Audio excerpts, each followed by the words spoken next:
Hello दोस्तों, मैं आपका दोस्त रामविलास अपने चैनल मैथ बाय आर विलास पर स्वागत करता हूँ। दोस्तों, हम लोग पढ़े हैं नवोदय के संभावित प्रश्न, जिसमें हम लोग 5 पार्ट पढ़ चुके हैं। आज 6वें पार्ट में जानेंगे। देखिए भाई, सवाल नंबर 1 क्या कह रहा है, दी गई आकृति में b का मान ज्ञात कीजिए। मतलब ये जो आकृति दी गई है इसमें आपको b का मान निकालना है। ठीक भैया, यदि आकृति का परिमाप 1200 मीटर है, और परिमाप आप सब लोग जानते हैं किसी भी आकृति के सभी भुजाओं की माप ही परिमाप है, यानी इसकी सभी भुजा का आपको माप चाहिए। तो आप भैया देख लो क्या क्या इसके भुजा। चलो यहाँ शुरू करें। तो देखो एक भुजा ए बी है, तो भाई परिमाप बराबर लिखो आप, परिमाप बराबर ए बी। इतनी बात समझ, सबसे पहले आप ए बी जोड़ लो। ठीक, फिर प्लस भैया बी सी, यही तो साइड है ना, मतलब जो जो इनकी भैया आकृति है उसको जोड़ो बी सी। ठीक, फिर आ जाओ भैया यहां तक जोड़ना है ना सी डी।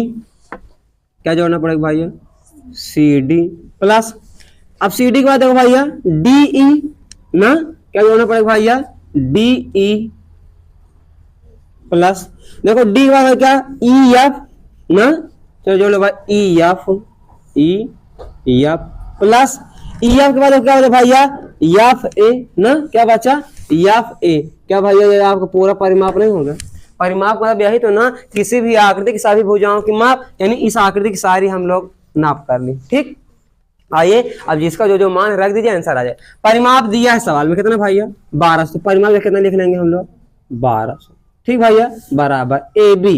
अब ध्यान देखो ए बी का मान कितना है, तो क्या ए बी का मान कुछ दिया है? नहीं दिया। अच्छा, इसके सामने ऐसे लाइन खींचो भैया, अगर ये 230 का सीधा मतलब 200 ए भी है ना। अच्छा, इधर 290 है तो 290 ए भी होगा, है कि नहीं भैया? अच्छा, अब तुमको तो ए बी पूरा चाहिए ना, यानी ये और ये दोनों, यानी इसको दोनों क्या करेंगे हम लोग जोड़ देंगे, यानी जो ए बी की वैल्यू है भैया वो 200 प्लस 290 है, यानी कि 2 2 490। तो क्या ए बी की जगह पर 490 लिख दे भैया। कितनी बात समझ में आई? ठीक, अब देखो प्लस, अब बीसी, अब बीसी के नाप कितना भाई, देखो बीसी का मान कितना है, बी सवाल में खुद बताया है ना, दिया जाता है बी, इसका मान भी ज्ञात करना है। तो बीसी कितना है भाई बी, तो लिख लो बीसी की जगह बी। ठीक, प्लस सी डी, अब सी डी का मान कितना भाई, देखो सी डी कितना मान है 290, तो सी डी का मान रख लो भैया 290। क्या बात समझ में आ रही है भैया? फिर देखो डी ई, अब डी यही है ना भैया। अच्छा, अब आप बताओ कि आपको डी का मान पता है? नहीं, थोड़ा एक बात समझो ध्यान से, अगर ये पूरी आकृति ऐसे होती तो जैसे ये बी है तो ये भी होता कि नहीं, लेकिन अब इसमें बताया है कि भाई देख ध्यान देखो, ये अगर इसको घटा दिया जाए बी से तो मान मिल जाए कि नहीं, यानी बी से इसको घटा दो। ठीक, किसको, ये वाली आकृति को भाई, ये पूरा बी है, अगर इसमें इतना घटा दे तो इसका मान पता चल जाए कि नहीं, यानी जो डी ई का मान होगा वो हो जाएगा भाई बी माइनस 64, बी माइनस 64।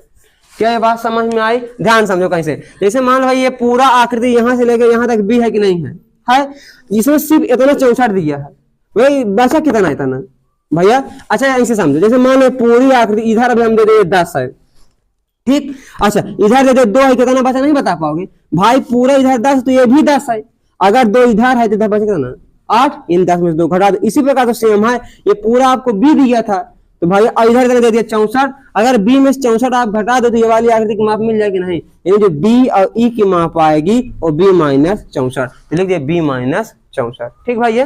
अच्छा, अब बात क्या ई एफ, अब देख लो ई एफ की वैल्यू कितना है, ये ई एफ 200 कितना भाई प्लस के 200 प्लस एफ ए, और एफ ए की वैल्यू कितना भैया 64, तो लिख दो 64। मैं उम्मीद करता हूं भाई आपके सवाल समझ में आया होगा। अब कुछ नहीं बचा, अब आप आसानी से लगा लेंगे। 1200 बराबर, अब है 490, 290, 200 जोड़ लो क्योंकि प्लस 64 माइनस 64 कट जाएगा, 0 हो जाएगा। अब इनको जोड़ लो 490, 290 और 200 कितना भैया 490, 290 और कितना 200 जोड़ लो भैया, 0 9 9 18, 4 2 6 2 8 1 9, कितना आ गया भैया 980, और प्लस एक बी ए है, एक बी है, एक 2 बी।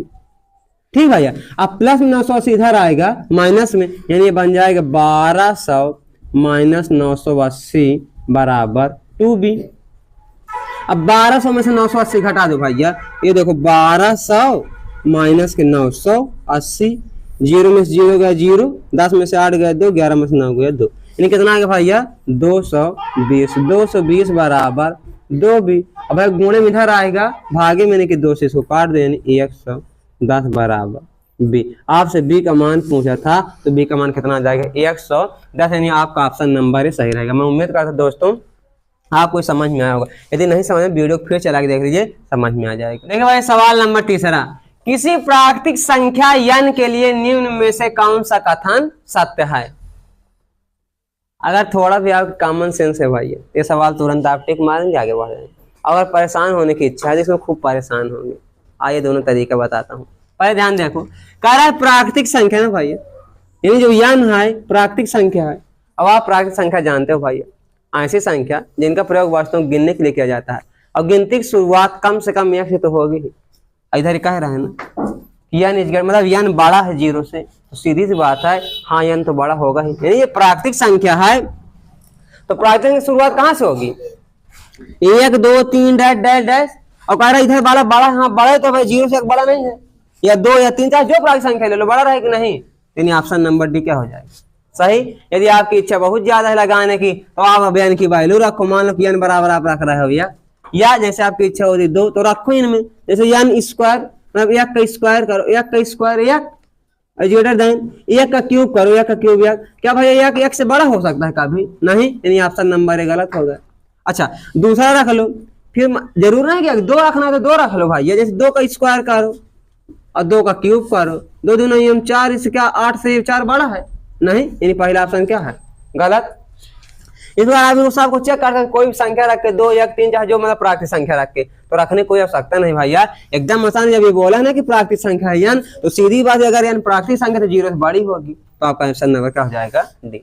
देखो भाई सवाल नंबर चौथा क्या है, यदि a बटे b एक भिन्न है जिसमें a बराबर b माइनस 3 हो, तो a प्लस 10 बटे b माइनस a बटे b बराबर 10 बटे 7, तो a बटे b का मान ज्ञात कीजिए ना भैया। ध्यान पर हल करो, b भी है तो लासा कितना आएगा भैया b, ऊपर वजह कितना भैया a प्लस 10 माइनस a बराबर 10 बटे 7, a से कट गया भैया, कितने बचे भाई 10 बटे b बराबर 10 बटे 7, 10 से 10 कट गया, नहीं b बराबर कितना आ गया भाई 7।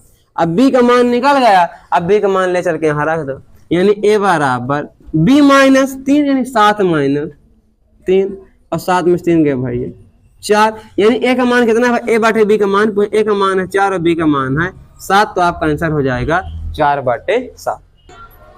देखिए भैया सवाल नंबर 5वां, आज का लास्ट सवाल, यदि हम 1 से 100 तक की सभी संख्याओं को लिखते हैं तो अंक 9 कितनी बार आएगा। ऐसे सवाल भाई देख लीजिए आप प्रीवियस ईयर में 2023 में भी 2024 में बार बार पूछेंगे, इसका मतलब 2025 में पूछे जाने की संभावना है। देख लो भाई 1 से 100 तक में सभी संख्याओं को लिखते हैं, मतलब 1 से 100 तक आप गिनती लिखो तो 9 कितनी बार आएगी। तो आप सब लोग जानते हैं भाई 1 से लेकर 100 तक में 1 आता है 21 बार, 1 से लेकर 100 तक में 1 कितनी बार आता है भैया 21 बार, 0 आता है 11 बार, 0 कितनी बार भैया 11, बाकी बची संख्या यानी चाहे 2 3 4 5 6 7 8 9, इन संख्याओं में कोई पूछे भैया कितनी बार आएगा 20 बार, तो 9 कितनी बार आएगा भैया 20 बार। दोस्तों मैं उम्मीद करता हूँ आपको पूरा वीडियो समझ में आया होगा, पूरा वीडियो देखने के लिए आपको बहुत बहुत धन्यवाद।